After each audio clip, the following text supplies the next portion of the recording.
저는 박성애 올해 69입니다. 새벽 5시 30분. 알람이 울리기 전에 눈이 떠집니다. 나이 들면 잠이 없어진다더니 정말 그렇더라고요. 하지만 저는 이 시간이 좋아요. 세상이 조용하거든요. 아직 깨어나지 않은 도시, 그 고요함 속에서 걷는 게 제 하루의 시작입니다. 이어폰을 귀에 꽂고 트로트를 틀어요. 요즘은 임영웅 씨 노래를 자주 듣습니다. 목소리가 참 따뜻해요. 현관문을 열고 나서면 차가운 새벽 공기가 얼굴을 스치고 지나갑니다. 아직 어둠이 완전히 걷히지 않은 시간. 가로등 불빛 아래로 몇몇 사람들이 보여요. 저처럼 걷는 사람, 달리는 사람, 각자의 아침을 시작하는 사람들이죠. 아파트 단지를 벗어나 천변 산책로로 접어듭니다. 이 길이 제일 좋아요. 한쪽엔 물이 흐르고 한쪽엔 나무들이 늘어서 있어서요. 계절마다 다른 풍경을 보여주는 이 길을 저는 거의 매일 걷습니다. 오늘도 평소처럼 걷고 있었어요. 임영웅 씨 노래가 귓속으로 흘러들어오고 발걸음은 자연스럽게 리듬을 타고요.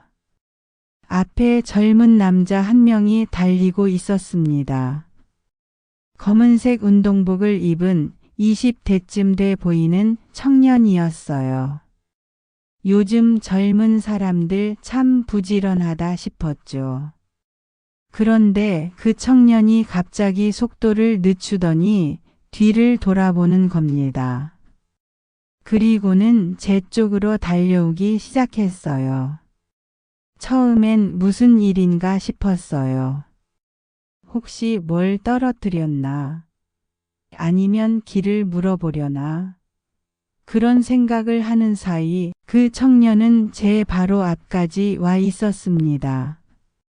그리고 손을 뻗더니 제 귀에서 이어폰을 확 낚아챘어요.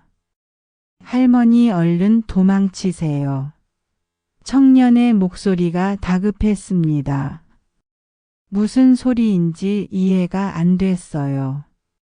도망치라니 뭐해서요? 저는 멍하니 서 있었고 청년은 제 팔을 잡아 끌기 시작했습니다. 빨리요. 빨리. 그때였어요. 쾅. 뒤에서 무언가가 날아왔습니다. 제 머리 바로 옆을 스치고 지나간 그것은 게이트볼 공이었어요.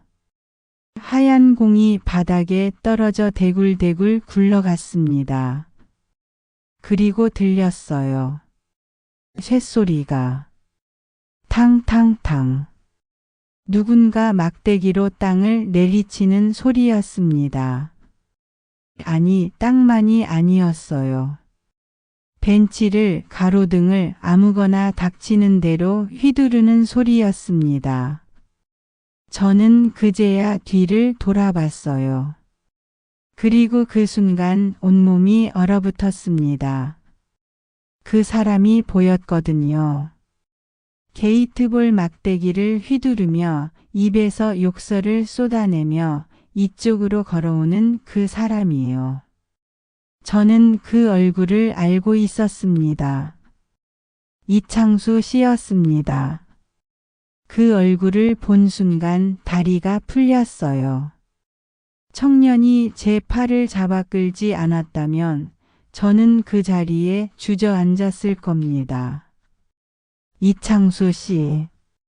늘 산책로 옆 공터에서 게이트볼 연습하던 그분이었어요.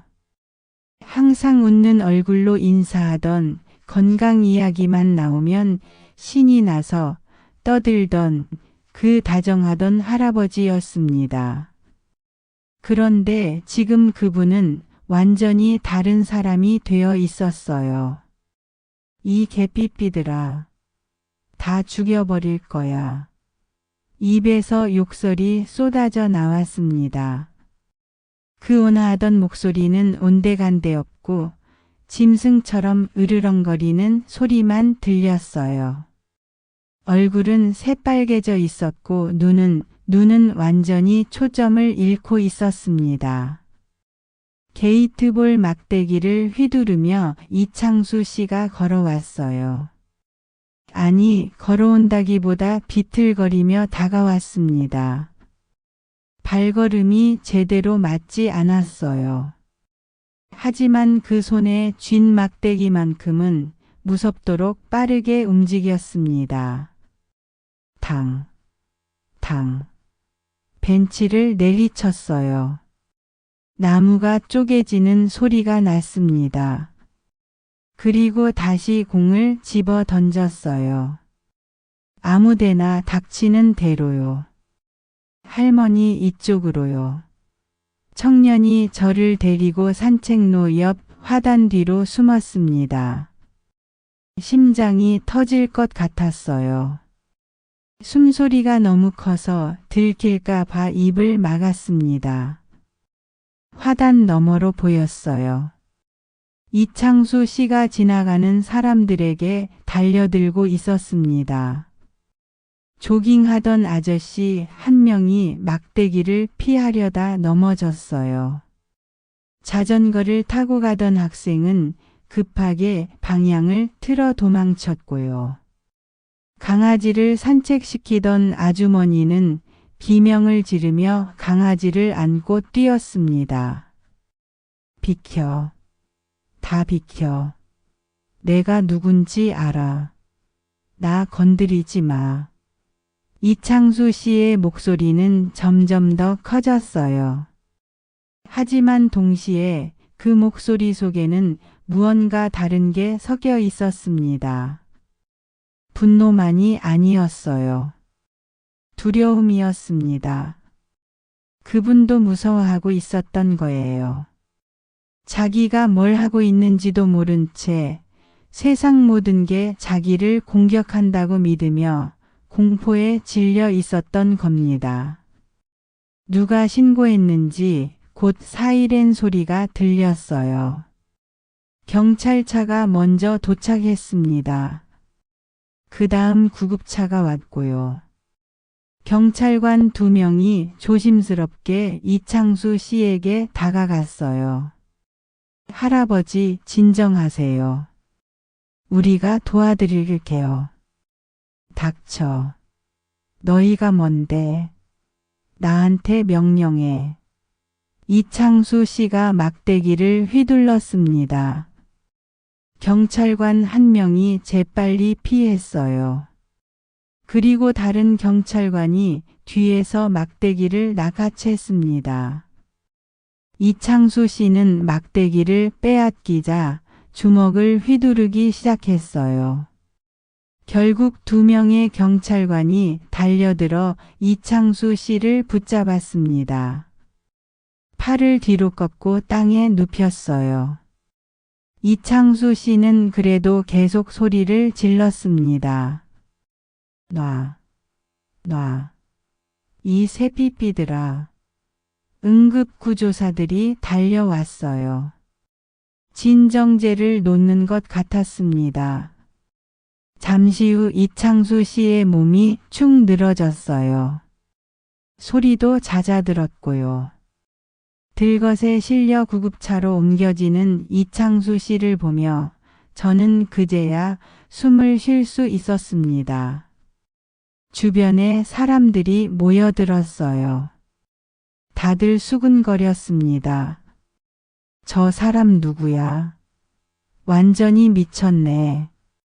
산책로 옆 공터에서 게이트볼 연습하던 사람 아니야? 맨날 아침마다 나오던데. 요즘 이상하더라니까. 혼자 소리 지르고 그랬잖아. 사람들의 목소리가 귓가에 맴돌았어요. 하지만 저는 그 말들이 제대로 들리지 않았습니다. 머릿속에는 오직 하나의 생각만 맴돌았거든요. 불과 몇 달 전까지만 해도 이창수 씨는 그렇지 않았는데 처음 이창수 씨를 만난 건 6개월 전쯤이었어요. 그때 저는 걷기 운동을 막 시작했을 때였습니다. 남편 없이 혼자 사는 게 외로워서 뭐라도 해야겠다 싶어서 시작한 거였어요. 처음엔 어색했죠. 혼자 걷는 게, 혼자 새벽에 나오는 게요. 그날도 천변 산책로를 걷고 있었는데 산책로 옆 공터에서 누군가 게이트볼 연습을 하고 있었어요. 혼자서요. 새벽 6시도 안 된 시간에 공을 치고 주우러 가고 또 치고 주우러 가고를 반복하고 계셨습니다. 이창수 씨였어요. 그분이 저를 보더니 환하게 웃으며 손을 흔들었습니다. 아, 안녕하세요. 요즘 자주 보네요. 산책하세요? 네, 걷기 운동 시작했어요. 아주 좋습니다. 걷는 게 제일 좋은 약이에요. 저도 80인데 매일 걸으니까 병원 한 번 안 갑니다. 그렇게 말하며 활짝 웃던 얼굴이 지금도 생생해요. 주름이 가득했지만 그 주름 하나하나에 웃음이 배어 있었습니다. 그 뒤로 자주 마주쳤어요. 이창수 씨는 늘 새벽 5시 반쯤 나와서 게이트볼 연습을 하셨고 저는 6시쯤 산책을 나갔으니까요. 지나칠 때마다 인사를 나눴습니다. 어느 날은 이창수 씨가 저를 불러 세우셨어요. 아주머니 신발 벗고 걸어보세요. 네? 저기 황토길 있잖아요. 저기 맨발로 걸으면 혈액순환이 됩니다. 발바닥에 지압점이 다 있거든요. 저는 매일 30분씩 맨발로 걸어요.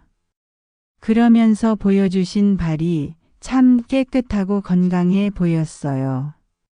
80살 어르신 발이라고는 믿기지 않을 정도로요. 저도 한번 해볼게요.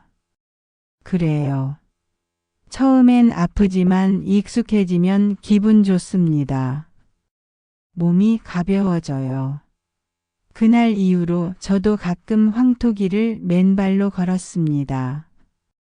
이창수 씨 말이 맞았어요. 처음엔 아팠지만 나중엔 정말 기분이 좋아졌거든요. 이창수 씨는 늘 그랬어요. 건강 이야기만 나오면 신이 나서 이것저것 알려주셨습니다. 어떤 음식이 좋다, 어떤 운동이 좋다, 몇 시에 자고 몇 시에 일어나야 한다. 그 이야기를 하는 얼굴이 참 행복해 보였어요. 그런데 언제부터였을까요? 이창수 씨가 조금씩 달라지기 시작한 게요. 처음엔 아주 작은 변화였습니다. 가끔 혼잣말을 하시는 거예요. 게이트볼 연습을 하다가 갑자기 멈춰 서서 중얼거리셨어요. 어디 뒀더라. 어디 뒀지. 공을 찾으시는 건가 싶었는데 공은 손에 들고 계셨어요. 그러다 다시 정신을 차리고 연습을 계속하셨죠. 그 다음엔 같은 말을 반복하기 시작했습니다. 아침에 산책하세요. 네, 매일 나와요. 아, 좋습니다. 걷는 게 제일 좋은 약이에요. 그 대화를 나눈 지 이틀 뒤 또 똑같은 질문을 하셨어요. 아침에 산책하세요. 네, 매일요. 아, 좋습니다. 걷는 게 제일 좋은 약이에요. 같은 말을 같은 표정으로 같은 목소리로요. 그때 뭔가 이상하다는 걸 느꼈어야 했는데 저는 그냥 나이 드셔서 그런가 보다 했습니다. 한 달쯤 지났을까요? 이창수 씨가 노래를 부르기 시작했어요. 아니, 노래라고 하기도 어려웠습니다. 멜로디도 가사도 없이 그냥 소리를 지르는 거였어요. 아, 으아. 악을 쓰듯 목청껏 소리를 질렀습니다. 새벽 6시 사람들이 운동하는 시간에요. 바로 옆 운동장에선 아주머니들이 모여서 에어로빅을 하고 있었는데 그 소리가 다 들렸습니다. 에어로빅 하던 사람들이 하나둘씩 이창수 씨를 쳐다봤어요. 인상을 찌푸리며 수근거렸습니다. 저 사람 뭐야? 미쳤나? 맨날 저러네. 시끄러워 죽겠어. 누가 좀 말려야 하는 거 아니야. 하지만 아무도 다가가지 않았어요. 그냥 멀리서 쳐다보기만 했죠. 이창수 씨는 그런 시선들을 아랑곳하지 않고 계속 소리를 질렀습니다. 게이트볼 막대기를 휘두르면서 공을 치면서 계속요. 으아. 아. 저도 그때부터 이창수 씨와 눈을 마주치지 않게 됐어요. 지나갈 때 고개를 돌렸고 인사도 하지 않았습니다. 무서웠거든요. 그 소리가 그 모습이에요. 이창수 씨도 더 이상 다른 사람들에게 말을 걸지 않았어요. 아무하고도 대화하지 않고 그냥 혼자 게이트볼 연습을 하고 노래라고 할 수도 없는 소리를 지르기만 했습니다. 사람들은 점점 그쪽 공터를 피해 다녔어요. 에어로빅 하던 아주머니들도 장소를 옮겼고요. 그렇게 한 달, 2달이 지났습니다. 그러다 오늘 결국 이렇게 됐습니다. 그땐 참 다정했는데 그 온화한 미소가 이제는 기억 속에만 남았어요. 구급차가 떠난 뒤에도 사람들은 한참을 그 자리에 서 있었어요. 수근수근 웅성웅성. 저 사람 완전히 미쳤네. 치매래. 치매. 요즘 저 사람 이상하더라니까. 맨날 소리 지르고 그랬잖아. 나도 봤어. 혼자 뭐라고 중얼거리고 공 던지고 난리더라. 사람들은 마치 남의 일인 것처럼 떠들었습니다. 누군가는 웃기까지 했어요. 아이고 무섭다. 나도 저렇게 되는 거 아니야? 하하, 당신은 벌써 그런 거 같은데. 야, 진짜 무서운 거 알아? 저 사람 자식들도 몰랐대. 혼자 살거든. 에이, 자식들이 어떻게 몰라. 그냥 신경 안 쓴 거지. 저는 그 말들을 들으며 가슴이 답답해졌어요. 아무도 몰랐다고요? 아니에요. 다들 알고 있었어요. 이창수 씨가 이상해진 건 어제 오늘 일이 아니었습니다. 몇 달 전부터였어요. 혼잣말하고 같은 말 반복하고 소리 지르고 악을 쓰듯 노래 부르고 그 모든 걸 동네 사람들은 다 봤어요. 하지만 아무도 신경 쓰지 않았습니다. 그냥 이상한 사람이라고 생각했죠. 원래 좀 그런 사람이라고 나이 들어서 그런가 보다 하고 넘겼어요.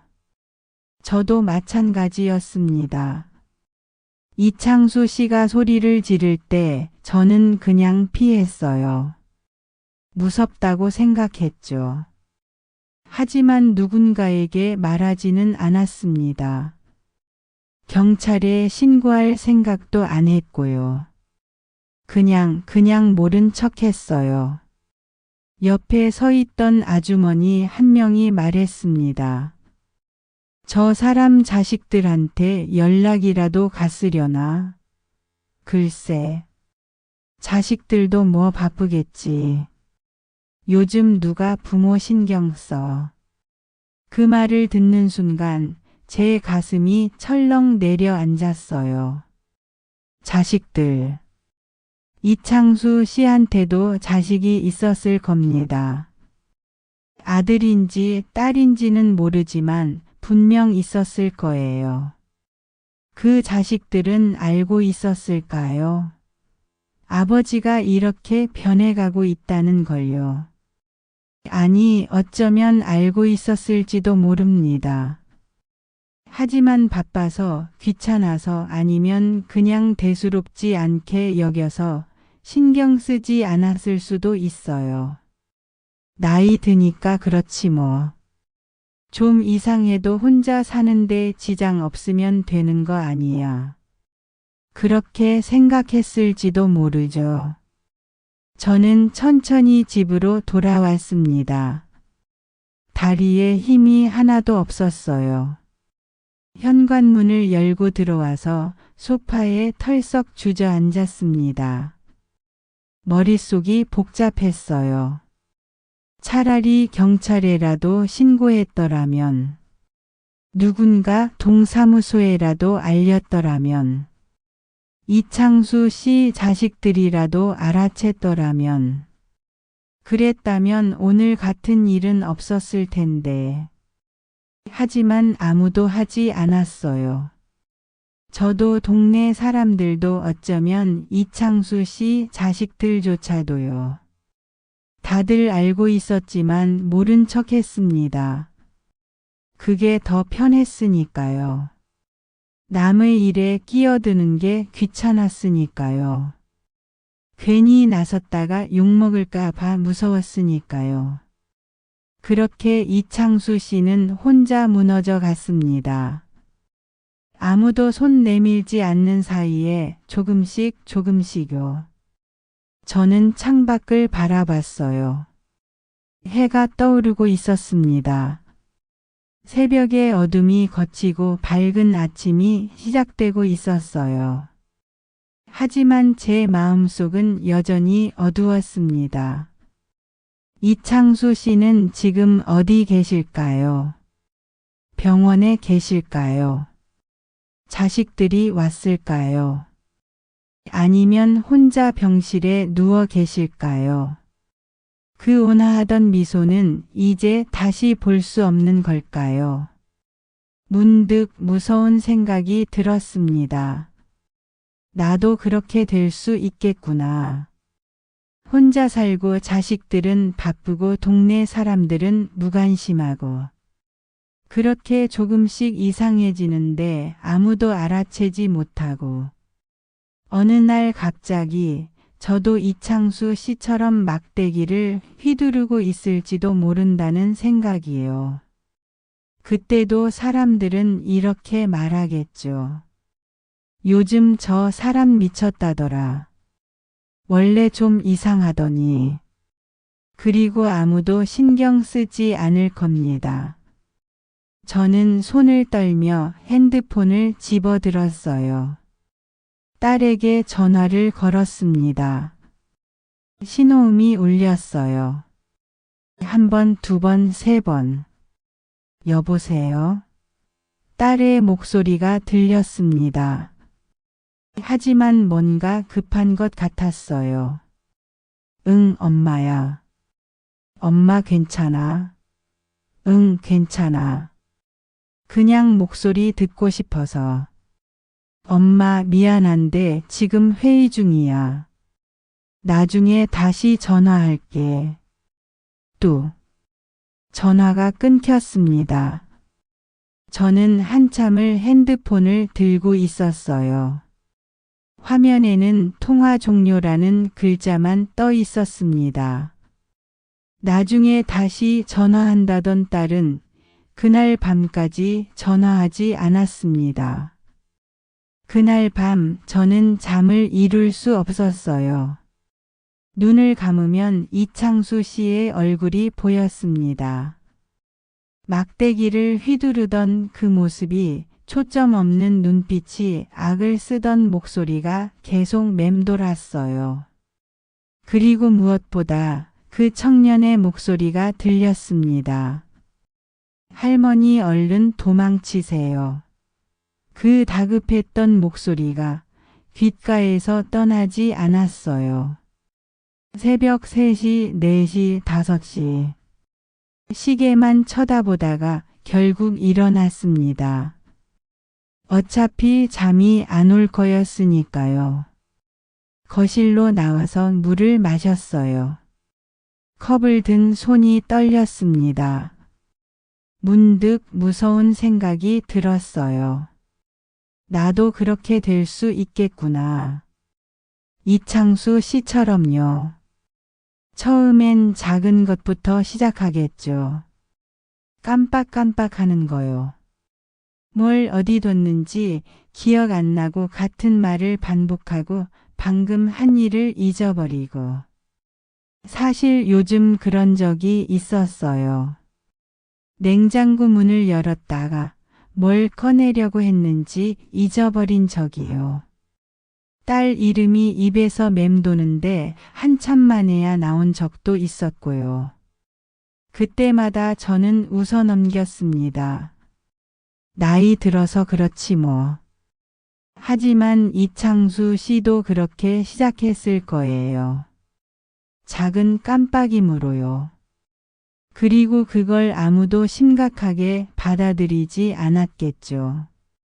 나이 들면 다 그렇지. 그렇게 말하며 넘어갔을 거예요. 그러다 점점 심해지는 거예요. 사람 얼굴을 못 알아보고 길을 잃고 화를 내고 소리 지르고. 그리고 어느 날 저도 막대기를 들고 누군가를 향해 휘두르고 있을지도 모릅니다. 그때 제 딸은 알아차릴까요? 저는 핸드폰을 집어들었어요. 딸에게 전화를 걸었습니다. 신호음이 울렸어요. 1번, 2번, 3번, 4번. 받지 않았습니다. 문자를 보냈어요. 딸아, 엄마야. 통화 좀 하자. 답장이 왔습니다. 1시간 뒤에요. 엄마 미안해. 오늘 정신없어. 주말에 전화할게. 주말. 오늘이 수요일이니까 사흘은 기다려야 한다는 얘기였어요. 저는 핸드폰을 내려놓고 허탈하게 웃었습니다. 이창수 씨 자식들도 이랬을까요? 바빠서 정신없어서 아버지 전화를 못 받았을까요? 그러다 어느 날 경찰한테서 전화가 왔을 거예요. 따님이신가요? 아버님이 사고를 내셔서요.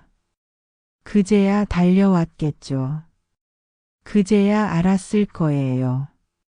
아버지가 얼마나 변해 있었는지를요. 하지만 이미 늦은 거예요. 저도 그렇게 될 거예요.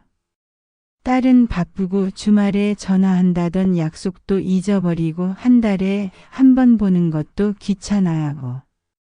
그러다 어느 날 경찰한테서 전화가 올 거예요. 따님이신가요? 어머님이 산책로에서 사람들을 공격하셔서요.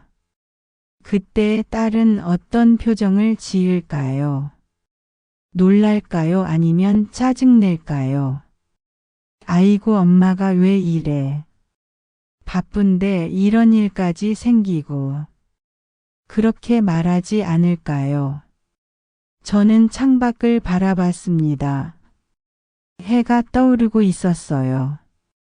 어느새 새벽 6시가 다 되어가고 있었습니다. 평소 같으면 산책을 나갈 시간이었어요. 저는 운동화를 신었습니다. 이어폰을 집어들었어요. 하지만 귀에 꽂지는 못했습니다. 그날의 기억이 떠올랐거든요. 청년이 달려와서 이어폰을 낚아채던 순간 뒤에서 날아온 게이트볼 공, 막대기를 휘두르던 이창수 씨의 모습이에요. 할머니 얼른 도망치세요. 그 목소리가 또 들렸습니다. 귓속에서 울리는 것 같았어요. 저는 이어폰을 손에 쥔 채 한참을 서 있었습니다. 나갈까 말까. 나가면 또 누군가를 만날까. 이창수 씨처럼 변해버린 누군가를요. 아니면 제가 언젠가 그렇게 변해 있을까요?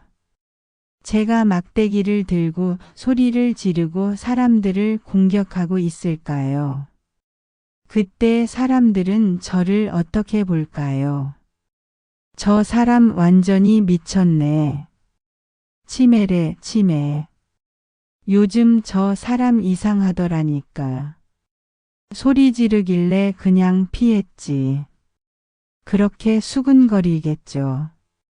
그리고 아무도 도와주지 않을 겁니다. 이창수 씨가 그랬던 것처럼요. 몇 달 동안 동네 사람들은 다 봤어요. 이창수 씨가 이상해지는 걸요. 혼잣말하고 소리 지르고 악을 쓰는 걸요. 하지만 아무도 신경 쓰지 않았습니다. 그냥 이상한 사람이라고 생각했죠. 미친 사람이라고 비웃었고요. 누구 하나 경찰에 신고하지 않았어요. 동사무소에 알리지도 않았고요. 자식들에게 연락하지도 않았습니다. 그냥 피했을 뿐이에요. 저도 그랬으니까요. 그리고 저도 그렇게 될 거예요. 조금씩 이상해지는데 아무도 알아차려주지 않을 거예요. 딸은 바쁘고 동네 사람들은 무관심하고 모두가 그냥 피할 거예요. 그렇게 혼자 무너져 가는 거죠. 저는 결국 현관문을 열지 못했어요. 운동화를 벗고 소파에 다시 앉았습니다. 이어폰은 여전히 손에 쥐고 있었어요. 창밖으로 산책로가 보였습니다. 사람들이 걷고 있었어요. 달리는 사람도 있었고 자전거 타는 사람도 있었습니다. 모두 평범한 아침을 시작하고 있었어요. 하지만 저는 나갈 수 없었습니다. 무서웠거든요. 치매가 무서운 게 아니었어요. 기억을 잃는 게 무서운 게 아니었어요. 무서운 건 그렇게 변해가는데 아무도 알아봐 주지 않는 세상이었습니다. 혼자 무너져 가는데 아무도 손 내밀지 않는 세상이요. 이창수 씨도 그랬을 거예요. 도움을 청하고 싶었을 거예요. 하지만 방법을 몰랐을 거예요. 자기가 변해가고 있다는 걸 어쩌면 본인도 몰랐을지 모릅니다. 그리고 주변 사람들은 그냥 모른 척 했을 거예요. 저는 이어폰을 내려놓고 창밖을 바라봤습니다. 새벽의 산책로는 여전히 고요했어요. 가로등 불빛 아래로 사람들의 그림자가 길게 늘어져 있었습니다. 그 그림자들 속에 언젠가 저도 섞여 있을까요? 아니면 저는 이미 그 그림자 중 하나가 되어버린 걸까요? 그날의 청년 목소리가 계속 들리는 것만 같았습니다. 할머니 얼른 도망치세요. 하지만 이제는 알겠어요. 도망칠 곳은 없다는 걸요. 지금까지 박성애 씨의 이야기였습니다. 새벽마다 걷던 산책로에서 마주한 공포, 그리고 혼자 무너져 가는 노년에 대한 두려움에 대한 이야기 잘 들으셨나요? 이창수 씨는 몇 달 동안 조금씩 변해갔습니다. 혼잣말을 하고 소리를 지르고 막대기를 휘둘렀죠. 하지만 아무도 신경 쓰지 않았어요. 동네 사람들은 그냥 이상한 사람이라고 생각했고 자식들은 바빠서 몰랐거나 알면서도 대수롭지 않게 여겼을지도 모릅니다. 그리고 그날 결국 사고가 터졌습니다. 박성애 씨가 두려워하는 건 치매 그 자체가 아니에요. 자신도 그렇게 변해갈 때 아무도 알아봐 주지 않을 거라는 공포입니다. 혼자 무너져 가는데 딸은 바쁘고 이웃들은 무관심하고 모두가 그냥 피해갈 거라는 두려움이죠. 여러분이라면 어떻게 하셨을까요? 주변에 조금씩 이상해지는 어르신이 계신다면 그냥 지나치시겠어요? 아니면 누군가에게라도 알리시겠어요? 나이 들었다는 이유로, 혼자 산다는 이유로 우리는 너무 쉽게 외면합니다. 하지만 그 외면이 누군가의 인생을 완전히 무너뜨릴 수도 있다는 걸 기억해야 합니다. 저는 은퇴 후 세상과 다시 연결되고 싶은 마음으로 사람들의 이야기를 전하는 사연 DJ가 된 김영자입니다.